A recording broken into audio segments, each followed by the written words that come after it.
to the Module 6, Global Trends in Food and Horticulture. I am Robert Nissen, Fellow from Tasmanian Institute of Agriculture, University of Tasmania, and with Dr. Sharon Forbes, Senior Lecturer from Lincoln University, New Zealand, have co-authored this module. The most important point to note is that global population is continuing to grow. The current population of about 7.5 billion people will grow to an estimated 8.4 billion by 2030 and in excess of 9 billion by 2050. Population growth will grow more in developed nations than in developing nations. Population growth may be good news for marketers, but there is huge challenges to provide resources, energy, water, food, healthcare, education. Clearly, the biggest increase in population will be seen in developing regions of the world. Developed nations have much lower fertility rates than those in developed nations and developing nations, and in some developed nations the birth rate is so low there will be a population loss. 1/3 of the projected population growth between now and 2030 will be due to growth in just 3 nations: India, Nigeria and China. These countries are shaded in pale blue in the image. Growth in India is projected to be 18%, in China 5%, and in Nigeria a staggering 57%. Conversely, the map shows also how Russia, Japan and the Ukraine will experience population losses. These losses are of -6% in Russia, -5% in Japan and -12% in Ukraine. At a simplistic level, when a population increases, there will be greater demand for essential products, including food. Coupled with the growing global population, we are now witnessing a rising level of urbanisation globally. By 2030, the biggest cities in the world will be mostly located in Asia. Approximately 70% of the population to live in urban areas, with 80% more energy usage and are needed to increase the global food production by 70%, FAO data.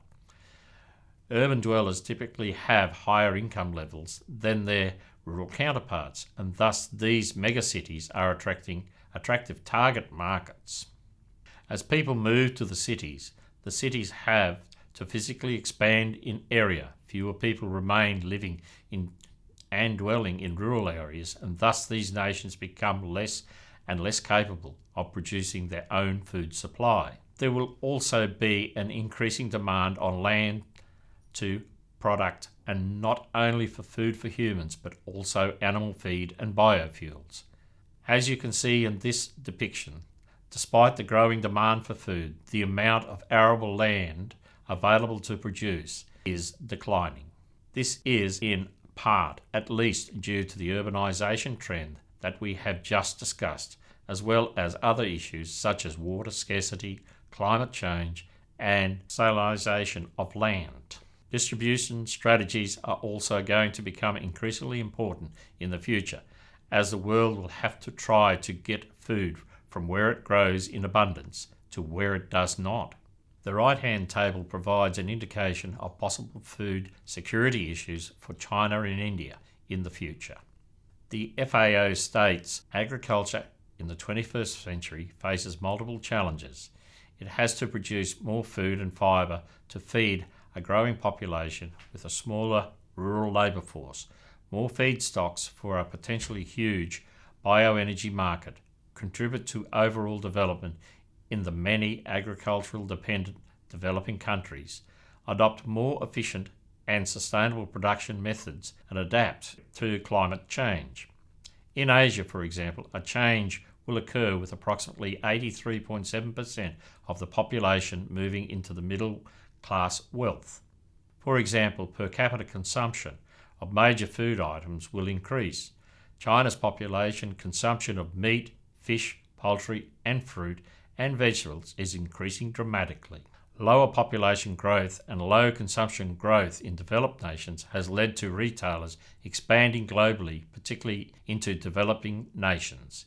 It is also evident that retailers are acquiring other retailers or merging in order to grow and match the scale of Walmart. The joint venture in China combined Tesco 131 outlets in China with CRE's almost 3,000 stores. CRE will own 80% of the new chain and Tesco will have a 20% stake. Walmart, for instance, has approximately 115 stores in China. As of 2016, the French-owned Carrefour Group operated over 11,900 stores in more than 30 countries, including 441 in Asia.